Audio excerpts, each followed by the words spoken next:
टेड्सा और एना कावंसकी 1984 से बोका सीगा बे में रह रहे थे। टेड्सा की एक बड़ी मैन्युफैक्चरिंग कंपनी में मुलाजमत और उसकी समझदार सरमायाकारी ने इसे 53 साल की उम्र में ही रिटायर होने का मौका दिया और यूं थेड और एना की ख्वाबों जैसी रिटायरमेंट के अगले 16 साल शुरू हुए। उन्होंने अपना ज्यादातर वक्त खलीज के किनारे वाक़े अपने घर की मुरम्मत और तौसी में गुजारा, जहां से फ्लोरिडा के समंदर का नजारा होता था। एना का घर अक्सर वीक एंड पर उनके 5 बच्चों में से किसी न किसी की आमद से भरा रहता और बाद में जब पोते पोतियां भी आने लगे तो रौनक और बढ़ गई। एना बाग क्लब्स और खैराती सरगर्मियों में हिस्सा लेती थी, जबकि थेड को गोल्फ खेलना और गैराज में मुख्तलिफ मंसूबों पर काम करना पसंद था, बगैर किसी जल्दी के। उनकी सुस्त और बेफिक्री वाली जिंदगी में एक चीज हमेशा मुस्तकिल रही, सुबह की मुश्तरका तैराकी। जब तक उनमें से कोई नज़ला जुकाम में मुब्तला ना होता, वो अपनी सुबह की वर्जिश कभी नहीं छोड़ते थे, चाहे घर मेहमानों से भरा क्यों ना हो। एना पानी से थोड़ी मोहतात रहती थी, आखिर फ्लोरिडा में शार्क और कभी कभार रास्ता भटक कर साहिल तक पहुंचने वाले मगरमच्छ भी होते हैं, लेकिन थेड तो इतना दूर तक तीर जाता जितना इसके बाजू इसे ले जा सकते। एना के खौफ को कम करने और इसे अपने साथ सुबह की तैराकी पर आमादा रखने के लिए थेड ने वदा किया कि वो अपनी तैराकी जेटी के करीब उथले पानी तक महदूद रखेंगे, जो उनके घर के पास ही थी, जहां मोहल्ले के दूसरे रिटायर्ड लोग अपनी कश्तियां खड़ी करते थे। सुबह 7 बजे वो घर से 20 मिनट की मुख्तसर वॉक करके जेटी पहुंचते, पानी में छलांग लगाते और तकरीबन 40 मिनट तैराकी के बाद 8 बजे घर वापस आ जाते। वो कभी भी साहिल से चंद गज से ज्यादा दूर नहीं जाते थे और जेटी के पास पानी सिर्फ 5 फुट गहरा था। वाकई इससे महफूज जगह सुबह की वर्जिश के लिए चुनी ही नहीं जा सकती थी। मकसद सिर्फ सेहतमंद रहना था, न कि ज्यादा दौर आ गहराई तक जाना। और 16 साल तक सब कुछ ठीक रहा। उनकी सुबह की तैराकी कभी किसी खतरे से नहीं टूटी, यहाँ तक कि साल 2000 आ गया। इस दिन भी वो मामूल के मुताबिक जेटी तक गए। एना मुस्कुराए जब टेड्सा आगे दौड़ा और शानदार अंदाज में उथले पानी में गौता लगाया। 69 साल की उम्र में भी वो इतना ही चुस्त और सरगर्म था जितना अपनी जवानी में था। एना ने कम मुतासिर कुन अंदाज इख्तियार किया और जेटी के किनारे लगी सीढ़ी से पानी में उतरी,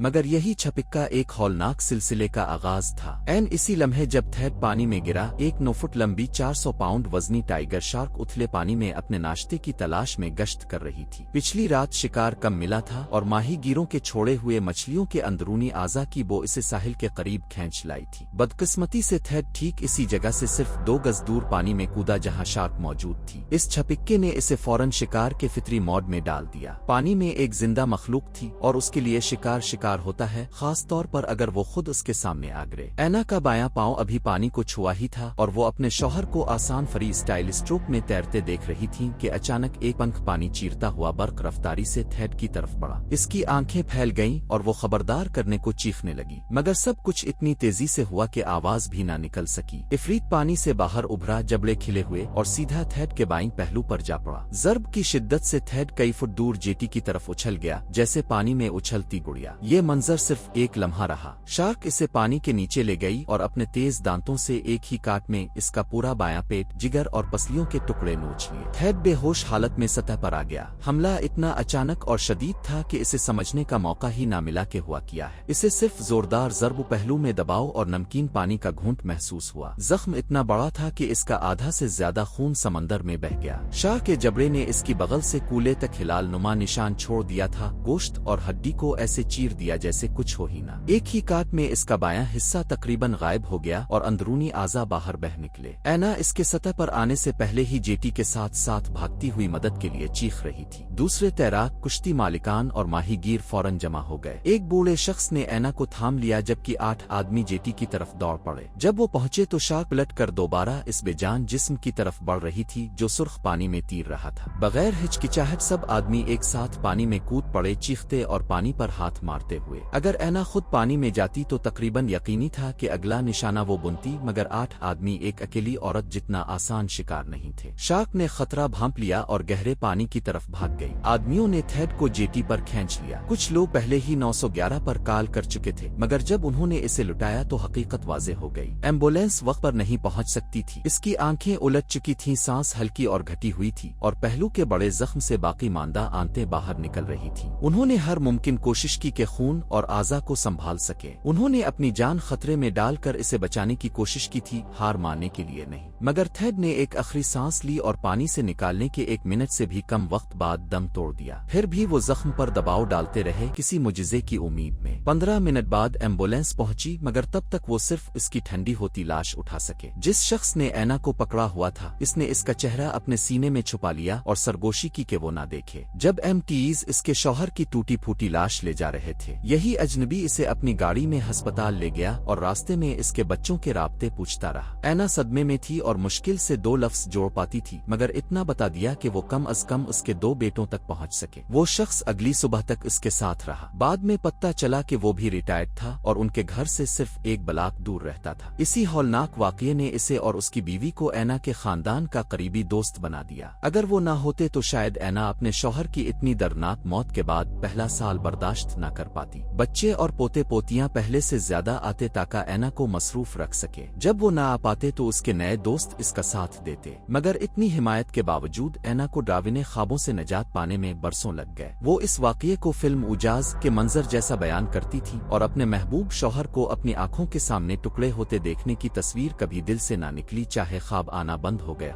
اینا نے یہ بھی کہا کہ وہ شکر گزار ہیں کہ درندے نے کم از کم تھیڈ کا چہرہ سلامت چھوڑ دیا تاکہ وہ پیتھالوجسٹ کے سرد کمرے میں اسے آخری بار دیکھ سکے۔ اس کا جسم گردن تک سفید چادر میں ڈھکا ہوا تھا تاکہ وہ اس خوفناک زخم کو نہ دیکھیں، مگر کم از کم وہ اپنے محبوب کو ہمیشہ کے لیے الوداع کہنے سے پہلے ایک آخری نظر دیکھ سکے۔ یہ تھا تیڈس کا خوفناک اور آخری انجام۔